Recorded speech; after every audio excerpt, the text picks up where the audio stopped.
Sometimes to truly understand something, you have to get away from it. To be to obtain the third person perspective. And the topic that I want to talk about today is there a class system in America, or is there a caste system? I remember growing up in the U.S., people act so surprised when we learned that in school that there is a caste system in India. And having spent the last 7 years in China, I can definitely tell you there's a caste system in China. But people in America and also outside America, many people often think that there is no caste system in the U.S.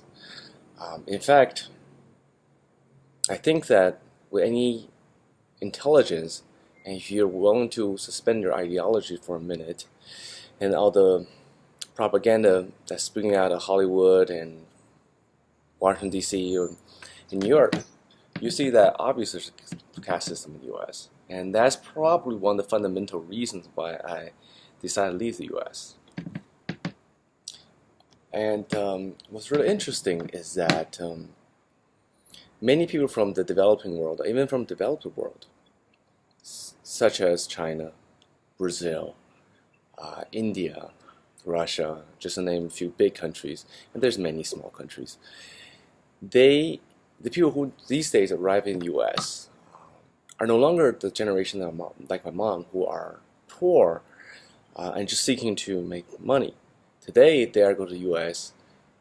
simply because they have money and can buy their way into America. And often these people occupy a very high status in their respective societies. However, they have the idea that when they arrive in the U.S., they'll retain that status or to retain that living condition.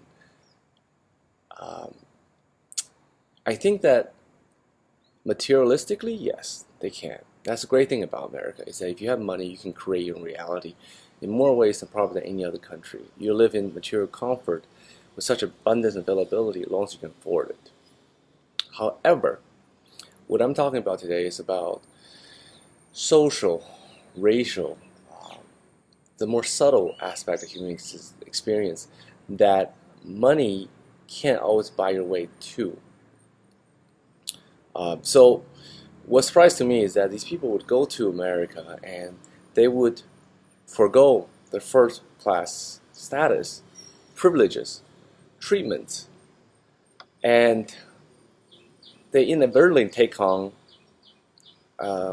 either minority or second class citizenship, sometimes third class citizenship, simply because the color of their skin, the sound of their accent, the origin of their countries.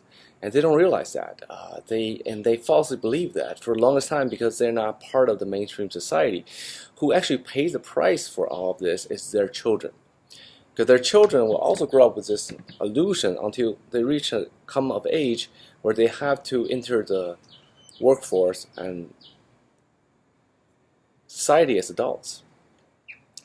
And then they acquire this I guess, this anger. Some people acquire anger, some people bitterness, other people simply just give up.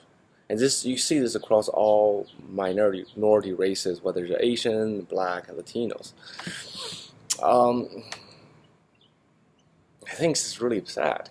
I don't know how to say this, except that people always think the grass is greener on the other side. It's not. And sometimes the grass is painted green.